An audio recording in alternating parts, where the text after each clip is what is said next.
Halo, dengan Richard di sini. Selamat datang di channel Ras Podcast. Nah, pada kesempatan yang berbahagia ini, saya akan berbagi pengetahuan dan juga sekaligus membahas terkait dengan permasalahan dan isu yang lagi marak diperbincangkan. Bahkan ketika kita antri untuk membeli bakso, membeli tahu tek, ada beberapa orang membicarakan soal permasalahan ini. Nah, itu kita bisa gambarkan bahwa permasalahan ini cukup genting, Pak. Nah, di momen ini, pada kesempatan ini, saya akan membahas permasalahan ini dengan teman saya, Gusti. Ya, oke. Halo, nama saya Gusti Arya. Saya alumni dari Antropologi Sosial di Universitas Airlangga. Oke, Cat. Kali ini kita bakal bahas apa ya kira-kira? Pembahasan yang perlu kita bahas sekarang adalah pembahasan terkait dengan konflik di Desa Wadas. Oh, Wadas ya? Pernah dengar? Pernah dong. Nah, permasalahan di Desa Wadas ini memang menarik banyak perhatian masyarakat, terutama di kalangan aktivis lingkungan, kemudian di aktivis hak asasi manusia. Kenapa demikian? Karena permasalahan ini yang secara kita dapat lihat di media sosial, di TV, ya kan, itu kita diperlihatkan secara langsung seorang polisi yang jumlahnya mungkin ratusan menangkap masyarakat Wadas ya. Kemudian dibawa ke polsek. Terus kemudian ada juga di video itu digambarkan ada masyarakat Wadas sedang sholat, Pak. Sedang sholat di depan masjid itu banyak polisi. Nah, kita bisa beropini. Ini tentu masalah yang nggak kecil, bener kan? Cuman kita perlu bahas sebenarnya apa yang menjadi pokok permasalahan dari video-video yang kemudian kita lihat ada upaya represivitas dari polisi. Nah, pembahasan ini akan saya bahas dengan Gusti dan juga dengan kopi ya, Gus ya. Oke. Dengan minum kopi dan kita ngopi dulu aja lah. Jadi sambil kopi ya. Catat. Nah, gimana Gus? Kalau kamu ini sudah melihat berita, pandanganmu terkait dengan konflik Wadas ini apa sebenarnya? Oke, tentang Desa Wadas, mungkin sepekan ini kita banyak dibanjiri oleh hashtag Wadas Melawan, Instagram ataupun media-media sosial lain seperti Twitter ya. Tapi sebetulnya apa sih akar dari konflik Wadas ini? Mungkin untuk teman-teman yang udah nonton dokumenter Watchdog udah cukup paham di YouTube ya? Ya. Oke. Punyanya Dandi Laksono itu kan. Oke, udah, saya tahu. Pasti udah cukup paham dong maksudnya kasus Wadas ini kayak gimana. Coba kita review singkat aja ya. Kasus Wadas. Ini kan merupakan Wadas ini salah satu desa di Purworejo, Jawa Tengah. Kabupaten Purworejo, Jawa Tengah. Wadas ini salah satu desa dengan luas wilayah kurang lebih 400 hektar. Luas ya untuk sebuah desa gitu loh. Iya. Nah, kemudian pada tahun 2013 di Wadas ini di Kabupaten Purworejo itu dibangun ada wacana pembangunan bendungan. Tahu nama bendungannya apa? Bendungan benar. Benar sekali. Oke, kita. Nah, kalau dari wawancara yang dilakukan oleh Watchdog dengan beberapa warga, sebetulnya pembangunan bendungan ini bukan suatu permasalahan. Lantas apa yang jadi masalah? Warga ini mendukung loh tentang pembangunan bendungan ini, tapi yang jadi permasalahan adalah adanya pembangunan pertambangan batu andesit juga di Desa Wadas. Lalu gini Gus, apa kaitannya pertambangan batu andesit dengan bendungan bener? Apa kaitannya kira-kira? Nah, bendungan bener ini kan yang memang benar-benar besar, jadi punya prospek sebagai proyek ambisius dari rezim Jokowi. Bendungan ini salah satu bendungan yang cukup besar mungkin ya, atau mungkin salah satu bendungan paling besar di Indonesia. Saya nggak begitu tahu tentang data bendungan ya. Tapi istilahnya bendungan ini tuh bendungan yang membutuhkan jumlah material yang cukup banyak. Dan rencananya bendungan ini dibangun dari batu andesit. Kebetulan entah mengapa pemerintah membangun berusaha mendapatkan batu andesit itu di Desa Wadas. Entah mungkin pertimbangannya faktor distribusi jarak mungkin ya. saya potong bentar ya, saya Oke, potong. oke. Nah, kalau kita bisa lihat bendungan besar, pasti membutuhkan material pembangunan proyek yang begitu besar juga pastinya. Nah, Jelas. pertanyaan saya begini, kenapa harus batu andesit? Kan padahal juga bisa apa ya, sumber bahan-bahan yang lainnya. Apakah itu yang menjadi permasalahan? Mungkin aku juga gak begitu paham ya tentang alasan penggunaan batu andesit ini. Entah kelebihannya itu masalah kekuatan, harga atau lain-lain. Mungkin orang teknik sipil ya yang cukup tahu tentang kekuatan Oke. material suatu bangunan. Cuman istilahnya yang jadi permasalahan pokok adalah batu yang diambil itu di desa Wadas juga dan punya impact yang besar nantinya kepada warga Wadas. Baik. Tapi gini Gus ya, kalau saya baca melakukan riset kecil bahwa sebenarnya mata pencarian masyarakat Wadas itu kan dia menggantungkan mata pencariannya dari lingkungan setempat. Bahkan ada yang bertani, bahkan ada yang berkebun. Itu gimana mata pencariannya bila mana wilayah-wilayah tersebut dijadikan tambang? Ya jelas, desa Wadas itu salah satu desa subur yang punya komoditas yang cukup bervariasi, beraneka ragam. Jadi mayoritas masyarakat di sana memang mengandalkan atau hidup dengan alam. Dan dengan hidup dengan alam itu mereka sebetulnya merasa sejahtera. Mereka nggak perlu apa-apa lagi, mereka udah cukup bahagia di situ. Dan memang ketika tambang itu dibangun, dampaknya apa? Pertama dampak lingkungannya. Pasti jelas dong, ada pembebasan 114 hektar dong. Berarti sebagian besar lahan masyarakat itu diambil di situ. Yang jelas mereka pasti kehilangan mata pencariannya. Tapi bukannya begini Gus, kalau kita lihat tujuannya adalah membangun bendungan bener yang mungkin bisa diklaim bendungan terbesar, dan kita ketahui bersama bendungan itu adalah alat atau tempat untuk menampung air. Nah, kalau kita sambungkan dengan mata pencarian masyarakat setempat yang kita sudah ketahui adalah petani, itu bukankah sangat menguntungkan untuk pengairan petani itu sendiri? Ya, jelas memang bendungan ini secara langsung bakal berdampak kepada persawahan. Irigasi di sana bakal jauh lebih bagus. Tapi ada efek-efek lain. Yang paling berpengaruh itu efek dari pertambangannya. Jadi warga itu nggak menolak memang ketika bendungan itu dibangun karena memang berdampak bagus bagi saya tangkap intinya. Tapi kalau pertambangan dampaknya jauh lebih buruk dibanding dampak baik dari bendungan tersebut. Harusnya sih ya benar juga Gus. Nah, efek dadu. Jadi memang masyarakat ini untuk bendungannya tidak menolak memang. Tapi untuk proyek tambangnya masyarakat tidak setuju. Iya. Kurang lebih kalau yang saya tangkap kayak gitu. Jadi terkait dengan permasalahan yang diberitakan di media sosial terkait dengan represivitas, pengukuran tanah, itu sebenarnya lebih tendensinya kepada penolakan terhadap tambang berarti. Ya, jadi short story-nya kayak gini. Pada tahun 2013 wacana pembangunan bendungan itu mulai dimunculkan. Setelah itu masuk ke 2016 wacana pembangunan tambang sudah mulai didengar oleh warga. Nah, warga yang awalnya mendukung adanya pembangunan bendungan lalu berubah ketika muncul wacana adanya tambang batu andesit di sana.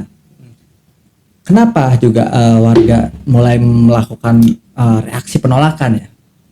Karena pada sekitar 2018 itu, jadi pemerintah mungkin ya atau pihak yang berkepentingan untuk membangun tambang ini melakukan hubungan mungkin kepada kelurahan atau kecamatan yang di sana. Nah, mereka menjalin hubungan tapi sosialisasi pada warga itu minim. Itu salah satu fakta yang diungkapkan oleh warga di desa sana dalam wawancaranya dengan Watchdog dokumenter ya. Baik. Jadi Pak Lurahnya tuh bilang cuman bakal ada pengukuran tapi dia nggak bakal bilang sebetulnya ada hal-hal yang detail, bakal ada tambang dengan besar segini dan segini, itu kayaknya nggak dijelasin. Cuma itu harus kita verifikasi lebih lanjut. Berarti proyek itu ada sangkut pautnya dengan proyek strategis yang diungkapkan oleh Jokowi terkait dengan membangun banyak bendungan sebanyak-banyaknya di wilayah Jawa itu.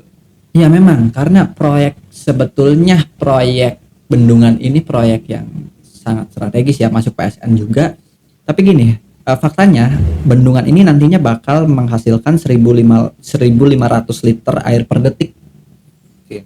Nah, dari 1.500 itu 300-nya bakal dialirkan ke daerah Kebumen kalau nggak salah ya. Terus 300-nya ke daerah Purworejo ya. Terus yang 700-nya akan dialirkan kepada bandara internasional yang baru yang di Jogja. Oke. Jadi sebetulnya ada wacana pembangunan Bali baru di daerah Jogja. Jadi dengan tujuan membangun kawasan wisata yang lebih lebih dikenal atau lebih punya kualitas lebih tinggi di daerah Jogja dan sekitarnya ya, dan Jawa Tengah. Berarti benar ya apa yang dikatakan Jokowi itu merupakan rentetan yang kemudian sampailah kemudian pada konflik Desa Wadas ini berarti ya. Iya. Terus kalau kita lihat penduduk di situ itu kan saya kemarin baca risetnya itu kurang lebih ada 600 penduduk. Oke. Dan juga memang ada pro kontra. Dari 600 penduduk itu nggak semuanya menolak, Pak. Oke. Saya lihat itu di berita bahwa yang menerima sejauh ini itu jumlahnya 300. 300 ada 300 penduduk orang. Dan itu 300 penduduk yang bersedia tanahnya untuk diukur oleh Badan Pertanahan Nasional atau BPN. Nah, terkait dengan sosialisasi yang mungkin tadi Saudara Gusti sebut bahwa memang benar sosialisasi itu Pemprov dalam hal ini Ganjar Pranowo itu mengundang dan menggandeng Dinas Hak Asasi Manusia untuk melakukan mediasi dengan warga setempat. tujuannya untuk dialog. Tapi yang datang itu nggak semuanya ya, yang datang itu ya 300 penduduk yang dia setuju untuk tanahnya diukur. Jadi itu simpang siur yang mungkin hari ini terjadi di media sosial. Ya, tapi gini loh. Lahan tambang yang dibangun itu kan bakal membebaskan 114 hektar lahan di Desa Wadas dari 400 hektar yang ada di wilayah sana. Nah, 114 itu meliputi 7 dusun. Oke. Nah, dari 7 dusun ini ada banyak ekosistem, banyak lingkungan hidup yang banyak mata pencarian yang hilang, banyak ekosistem yang terganggu. Akhirnya muncul penolakan atau gerakan sosial ya dari masyarakat setempat. Jadi jika 300 orang tadi setuju, 300 lainnya mungkin menolak, muncul gerakan. Ada Gempa Dewa, itu gerakan masyarakat sana. Terus ada Wadon Wadas, sama ada lagi satu gerakan remaja di sana. Jadi memang ada 3 gerakan yang muncul. Untuk sementara ini ya. Saya agak lupa detailnya ya, aku agak lupa. Mungkin ada 3 gerakan yang muncul untuk menolak suatu pembangunan tambang di sana. Oke. Kalau kita lihat memang solidaritas itu terus berdatangan di sana. Kita bisa lihat dari beberapa media seperti YLBHI Surabaya, YLBHI Jogja sampai YLBHI manapun itu terus memberikan support dengan cara dia memberikan suatu jasa hukum untuk mengadvokasi. Oke. Namun saya sharing sedikit ya terkait dengan perspektif hukum.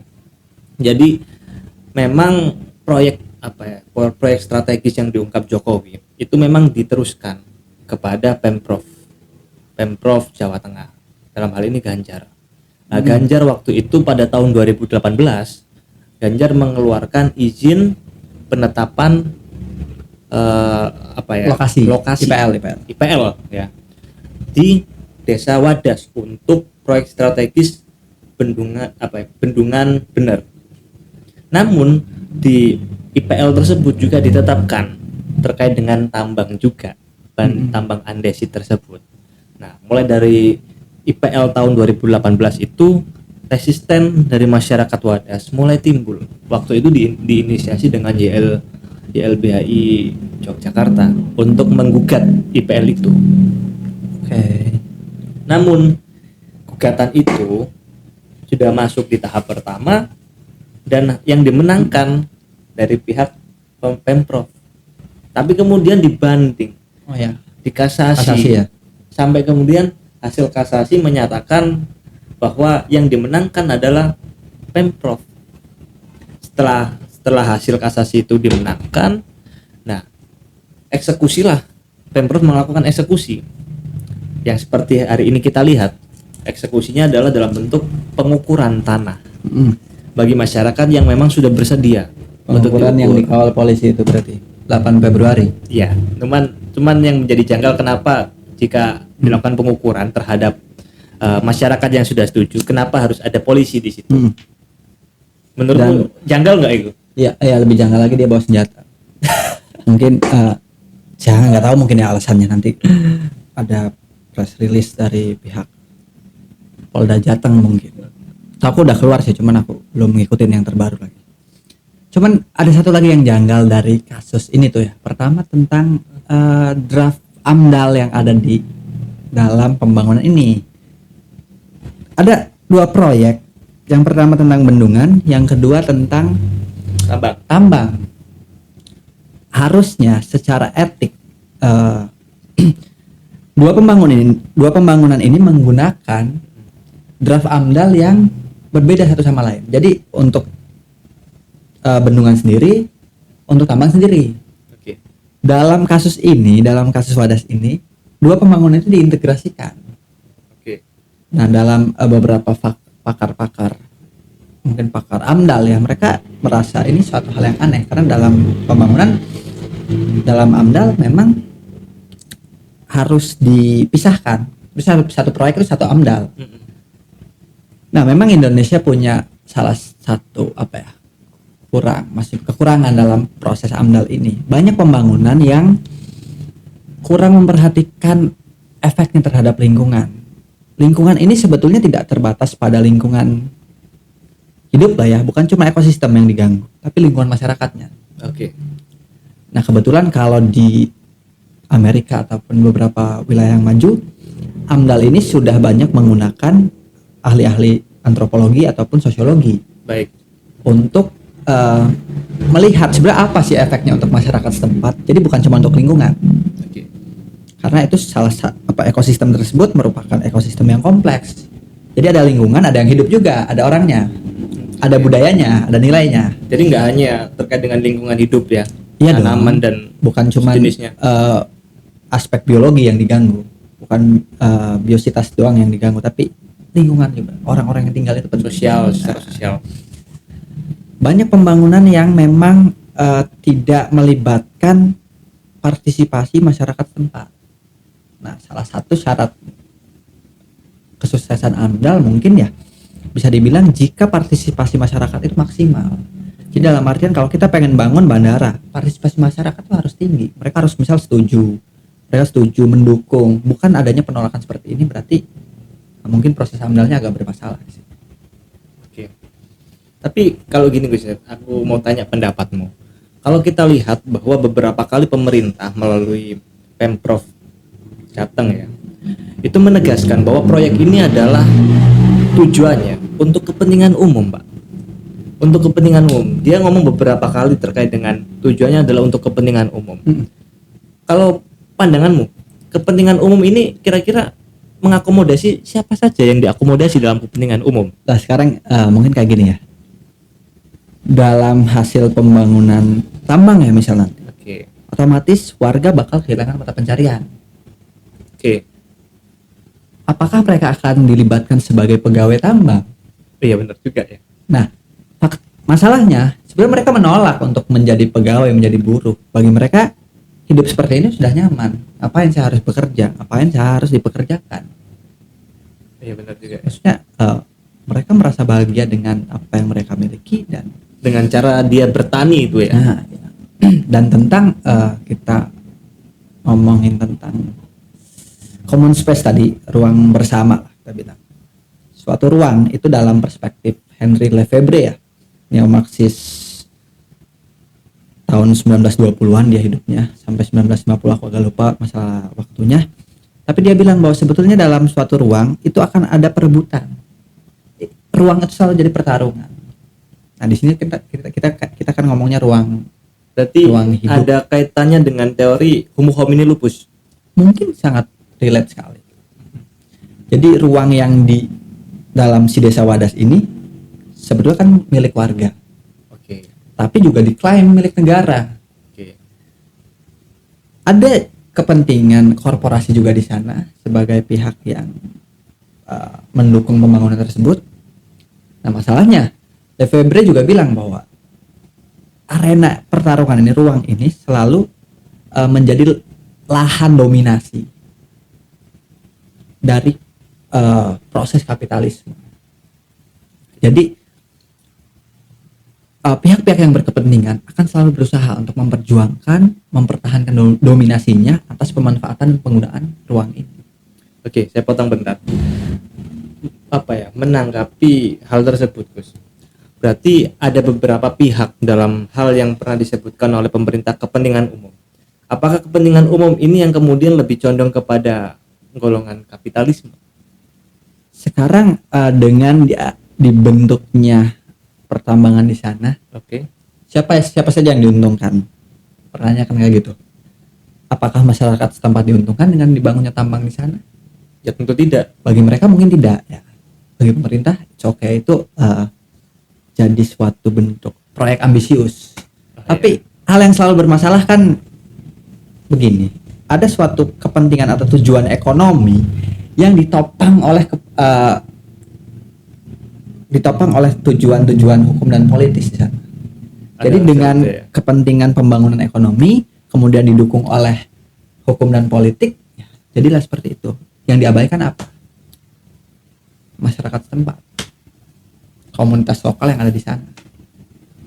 Nah, bahkan hari ini pun gerakan resisten itu kan semakin tinggi. Bahkan kemarin Pak Ganjar, dalam hal ini mesti tendensinya Pak Ganjar, karena Pak Ganjar lah yang mengeluarkan IPL tadi, yang pangkal daripada penetapan wilayah Wadas sebagai tempat untuk dibangunnya bendungan benar ini. Nah, yang saya mau bahas adalah bagaimana kemudian masyarakat yang hari ini masih ada pro dan ada yang kontra. Ini tentu akan menimbulkan konflik horizontal antara masyarakat Wadas yang pro dengan masyarakat Wadas yang kontra. Nah, hal ini pendapatmu seperti apa terkait dengan ada konflik horizontal? Jelas sebetulnya ini bakal jadi suatu hal yang sulit ya. Ini permasalahan struktural sebetulnya yang justru jadinya memecah kubu masyarakat sekitar, yang ada yang setuju dan ada yang tidak. Benar.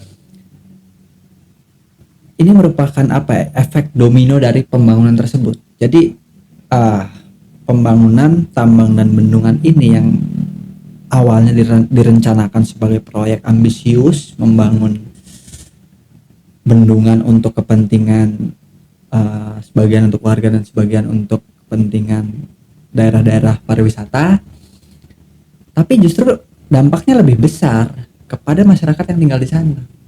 Benar. Nah, sebetulnya ini juga dalam banyak pembangunan bakal terjadi. Kita ambil contoh pembangunan ibu kota. Apakah IKN penuhnya lancar? Apakah masyarakat adat di sana keseluruhannya sepenuhnya menerima? setuju menerima dan pembangunan? Coba silahkan di riset lebih lanjut. Sebenarnya ada juga penolakan terkait dengan masalah-masalah adat yang diganggu atau maksudnya kurangnya partisipasi masyarakat. Benar. Kebetulan aku pernah di Kalimantan selama 5 bulan. Tempat tinggalku dekat sekali, bukan dekat sekali ya, kurang lebih ya. Penajam Pasir bukan? Iya, tapi saya di Kabupaten Pasirnya. Oh, oke, dekat berarti ya dengannya. Nah, jadi memang kalau kita amati secara seksama terkait dengan permasalahan lingkungan, memang ketika pemerintah punya program yang kemudian membutuhkan pengadaan lahan, membuka lahan baru, pasti di situ permasalahan akan timbul. Resisten pasti bakal timbul ya. Kalau kita lihat ya, salah satu contohnya di Desa Wadas sendiri. Kemudian ada juga di Desa Pakel di Jawa Timur. terus kemudian Ini. IKN di Waduk Kalimantan, Lakar Santri Surabaya, ingat nggak? Kasus Bu Risma yang Waduk Sepat. ya Waduk Sepat Nah, kan bermasalah juga. Jadi memang apa ya, isu terkait dengan pengadaan lahan yang sudah diatur di dalam Undang-Undang Agraria terkait dengan penyediaan lahan untuk program-program pembangunan itu mesti selalu apa ya, mengundang resisten, mengundang penolakan dari golongan masyarakat. Nah, sebenarnya apakah hal tersebut bisa dihindari, Gus? Pendapatmu? Sebetulnya sangat mungkin ketika dalam pembangunan tersebut diadakan terlebih dahulu riset yang secara mendalam, pertama terkait dengan dampak ekologisnya, yang kedua terkait dengan dampak sosialnya, dampak sosiokulturalnya kepada masyarakat. Apakah ini mungkin? Harusnya kan pembangunan melibatkan para stakeholder yang ada di wilayah yang akan dibangun. Harusnya. Jadi bukan cuma lurah di sana yang diajak berbicara, tapi juga stakeholder yang ada dalam warga setempat. Jadi orang-orang yang punya akses atau punya pengetahuan banyak terkait dengan komunitas tersebut. Nah, pembangunan ini memang selalu jadi problema ya, khususnya terkait yang melibatkan masyarakat komunitas lokal khususnya ya. Kenapa kita ambil contoh Wadah, kenapa mereka menolak? Kira-kira kenapa? Ya mungkin karena mata pencahariannya adalah petani dan proyek ini akan menghilangkan mata pencahariannya di Desa Wadas terutama. Ya, itu benar. Tapi ada efek lain, maksudnya ada penolakan lain, ada alasan lain di balik penolakan warga. Yang pertama terkait sumber air minum. Oke. Dengan dibangunnya tambang, di sana akan ada suatu adanya kerusakan terkait dengan sumber mata air di sana. Jadi ada kurang lebih, kalau dalam dokumenternya Watchdog, ada 10 KK atau 20 KK yang bakal terganggu mata airnya, sumber mata airnya untuk minum. Kemudian yang kedua, alasan bencana. Jadi Wadas ini pernah mengalami bencana longsor pada tahun 1998. Nah, dan kemudian setelah itu Wadas ini termasuk daerah rawan bencana. Oke. Berarti kalau dibangun tambang, apakah bencana itu nggak bakal meningkat? Ya tentunya semakin banyak tanah longsor. Masih ingat kan dokumenter Watchdog tentang tambang dan beberapa masalahnya Di Kalimantan. Iya, beberapa tahun kemarin waktu kita masih mahasiswa. Tapi begini ya. Namun kalau kita lihat proyek strategis ini memang kalau kita lihat secara manfaat, tentu akan membawa manfaat. Tapi yang jadi pertanyaan adalah apakah ada solusi lain yang intinya masyarakat dengan pemerintah juga rasanya juga mendapatkan manfaat, mendapatkan win-win solution.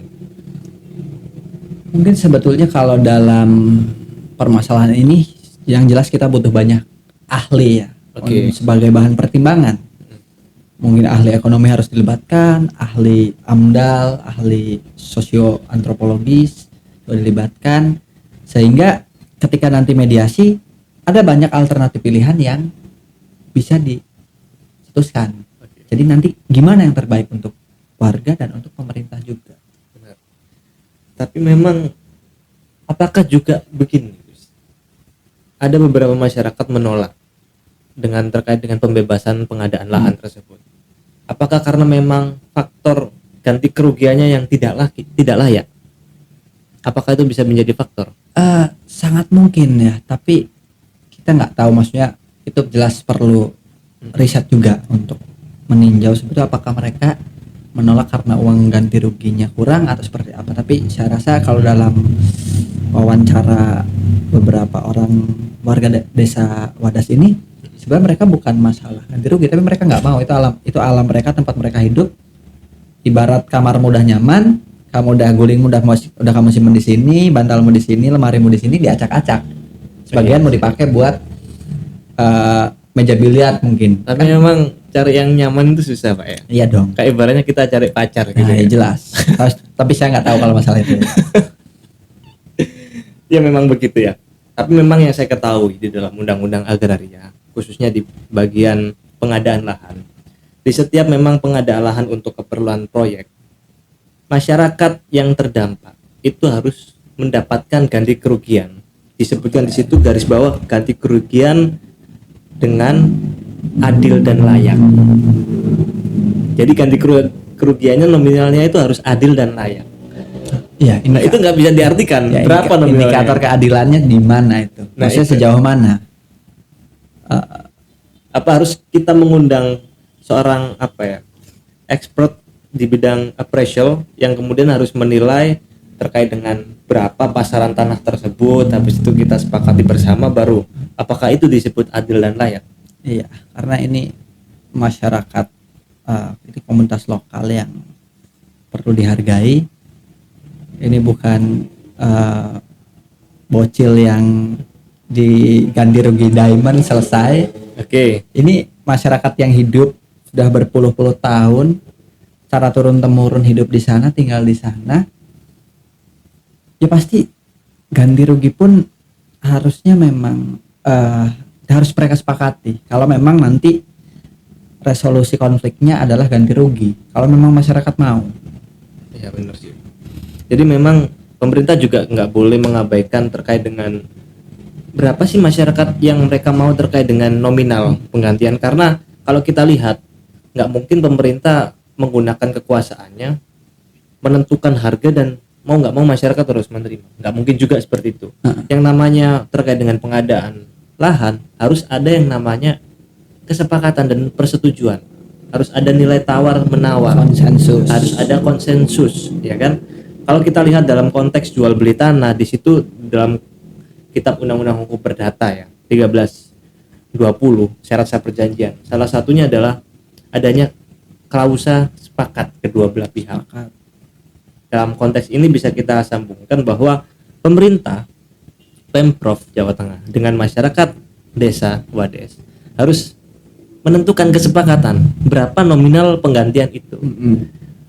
Karena saya yakini pasti hal ini juga akan menjadi masalah bila mana nominal tidak dapat disepakati. Yang pertama. Yang kedua, mungkin proyek bendungan ini akan berdampak positif terhadap pertanian, tapi tidak untuk desa Wades. Karena lahan desa Wades pasti sudah menjadi bendungan, tidak bisa dibuat lahan pertanian lagi pastinya. Ya mungkin untuk spesifiknya nanti bakal Desa kita Wades lihat ya. ada berapa hektar yang dibangun untuk desa Wades. Ya, Dan tapi masalahnya masyarakat yang sudah menjual lahan pertaniannya kepada proyek ini, dia akan bingung kemudian di kemudian hari dia udah dapat uang tapi dia mau kerja apa? ya itu juga Itu karena jadi pertanyaan. hasil suatu tanah ketika, kalau nggak salah ya, suatu tanah ketika selesai dijadikan tambang itu udah nggak bisa dipakai lagi. Iya kan, Itu udah nggak bisa tercemar pastinya. Iya, nggak bisa didaur ulang. Dan Maksudnya, bahkan gini Gus, pertambangan itu cara mengambil batu andesit dengan cara pengeboman. pengeboman Jelas itu kan akan merusak Bom kandungan tempel ya? tanah, ya kan. mungkin bom C4, Bom apa ini? seni adalah ledakan. Darah Pak. Atau seperti teori Big Bang, ledakan adalah kehidupan. Ledakan, meledak Pak. Tapi yang menarik adalah begini, masyarakat dan mayoritas orang yang melihat di media sosial spesifik adalah terkait dengan penangkapan. Saya mau sharing terkait dengan penangkapan bahwa begini, penangkapan itu lebih kerap dihubungkan dengan hukum, khususnya hukum pidana. Iya dong. Kalau kita lihat, mungkin teman-teman di antara kita ada yang pernah kena narkoba terus kemudian ditangkap misalnya, Atau teman-teman aktivis mahasiswa yang ditangkap ketika demo. Nah, setiap masyarakat, setiap individu itu di Indonesia sebagai negara harus melindungi hak asasi manusia. Terutama karena hak asasi manusia adalah sifatnya inherent, melekat ketika melekat. kita dinyatakan hidup di dalam kandungan sampai kemudian kita meninggal. Hak asasi manusia itu selalu melekat dan menjadi satu kesatuan. Tanpa hak asasi manusia, manusia tidak akan menjadi manusia yang bermartabat. Nah, termasuk terkait dengan hak untuk merasakan kemerdekaan. Nah, kalau kita lihat peristiwa di Wadas melakukan penangkapan itu adalah salah satu upaya paksa untuk membatasi kemerdekaan seseorang, membatasi hak asasi manusia. Nah, harusnya penangkapan itu kita harus jeli melihat dasar penangkapannya apa. Memang di dalam kitab Undang-Undang Hukum Acara Pidana, penangkapan itu memang diatur dan memang diberikan kewenangan untuk melakukan penangkapan. Asal ada syaratnya. Syaratnya adalah adanya dugaan bahwa seseorang itu akan melakukan tindak pidana. Dugaan tindak pidana. Nah, namun hal itu sudah diperkuat di dalam putusan MK terkait dengan harus ada bukti permulaan. Jadi untuk menangkap orang itu harus ada bukti permulaan yang cukup. Bukti permulaan yang cukup itu sudah diatur dalam putusan MK tersebut terkait dengan dugaan akan melakukan tindak pidana. Nah, itu sudah harus dijelaskan di situ. Bila mana penangkapan ini di dalam KUHP diatur cuma 1 hari, Gus, masa penangkapan. Ketika masa penangkapan 1 hari ini sudah lewat, 1 kali 24 jam. 1 kali 24 jam sudah lewat, konsekuensinya ada 2. Bila mana bukti permulaan yang cukup ini tidak bisa terpenuhi, harus dilepaskan dalam 1 kali 24 jam. Tapi apakah aksi unjuk rasa itu termasuk ke dalam bukti permulaan? Ya harus dilihat kira-kira di dalam, memang aksi unjuk rasa itu diakui oleh undang-undang sebagai kebebasan untuk berpendapat, ekspresi, ya kan. Namun bila mana aksi itu sudah masuk ke dalam pengerusakan barang dan lain sebagainya, melibatkan keonaran atau penganiayaan terhadap aparat, itu bisa dimasukkan ke dalam ranah tindak pidana. Namun kembali lagi bahwa penangkapan tadi ada 2 pilihannya. Bila 1 kali 24 jam tidak ditemukan bukti permulaan yang cukup, maka dia konsekuensinya harus dilepaskan. Makanya ada beberapa masyarakat yang sudah dilepaskan ya. 66, yang 1 COVID. Nah, positif. Itu salah satu konsekuensi. Tapi bila mana tidak dilepaskan, artinya sudah tercukupi unsur tindak pidananya, harus dinaikkan ke tahap penyelidikan dan statusnya menjadi penahanan, bukan penangkapan lagi, penahanan. Dan keluarga harus dikirimi surat bahwa si yang diduga ini dilakukan penahanan di polsek ini atas dugaan pasal ini, pasal itu ada beberapa pasal yang disebutkan, salah satunya pasal di KUHP, Kitab Undang-Undang Hukum Pidana, pasal 121 di dalam Kitab Undang-Undang Hukum Pidana. Nah, itu yang kemudian kita harus jeli gimana kita bisa melihat, mungkin dalam konteks apapun ya di luar Wadas, kita juga harus bisa jeli. Oh, ada polisi melakukan penangkapan, dasarnya harus jelas. Ada prosedurnya jadi nggak bisa sembarangan asal tangkap. Jelas, Pak. Itu kan bagian dari hak asasi manusia. Bila mana polisi ini melakukan tindakan itu tidak berdasar, itu namanya pelanggaran hak asasi manusia. Berarti hukumnya nanti apa? Hukum pada polisi yang menangkap? Ya bisa jadi dia dikenakan sanksi pidana juga, bisa sanksi kode etik, bahkan pemecatan sebagai polisi. Tapi biasanya di ini ya, rotasi. Ya, itu salah satu trik yang sudah tidak menjadi rahasia umum lagi, Pak. Kasus ini, kalau masalah kekerasan, mungkin kekerasan aparat, pasti kita masih ingat smackdown-nya aparat yang di mahasiswa Tangerang kalau nggak salah. Oke. Itu epic moment itu. Setelah itu aparatnya lari. Nah, itulah artinya aparat-aparat ini juga harus diberikan pemahaman yang utuh terkait dengan hukum pidana. Karena yang saya lihat, meskipun polisi ini adalah aparat penegak hukum, terkadang tindakannya itu melawan hukum, Pak. Oke. Nah, itu bisa jadi kemudian memang aparat ini nggak paham soal hukum, ataukah dia memang paham tapi memang instruksinya seperti itu dari atasan. We don't know. Cuman yang kita lihat, ya kita juga harus mengetahui gitu loh, dasar-dasar dari tindakan dari polisi dan aparat itu. Nah, ya intinya pembahasan ini akan terus berlangsung, Pak, karena proses di secara faktualnya akan masih terus terjadi konflik. Ya. Jadi kira-kira apa Gus, yang bisa kita simpulkan di tengah perjalanan ini? Ya, mungkin gini khususnya dalam konteks pembangunan dengan proyek yang ambisius secara ekonomis, secara ekonomi mampu meningkatkan tingkat ekonomi masyarakat secara umum. Setiap pembangunan yang melibatkan kerusakan lingkungan, baik lingkungan alam ataupun lingkungan hidup, lingkungan sosial dan budaya, harus dilakukan pertama riset dulu, riset yang secara menyeluruh, secara kompleks, sebab apakah dampak pembangunan ini kepada masyarakat dan juga lingkungannya. Oke. Kedua, melakukan kesepakatan terhadap warga atau komunitas tempat agar pembangunan tersebut bisa disepakati. Jadi sangat penting untuk sebelum melakukan pembangunan kita meminta kesepakatan terlebih dahulu kepada masyarakat setempat. Semacam kalau kita kawin, kita makan sebagian jalanan umum kan kita harus minta izin dulu. Ketika disepakati oke, kita bikin. Tapi kalau nggak disepakati kan akan timbul konflik.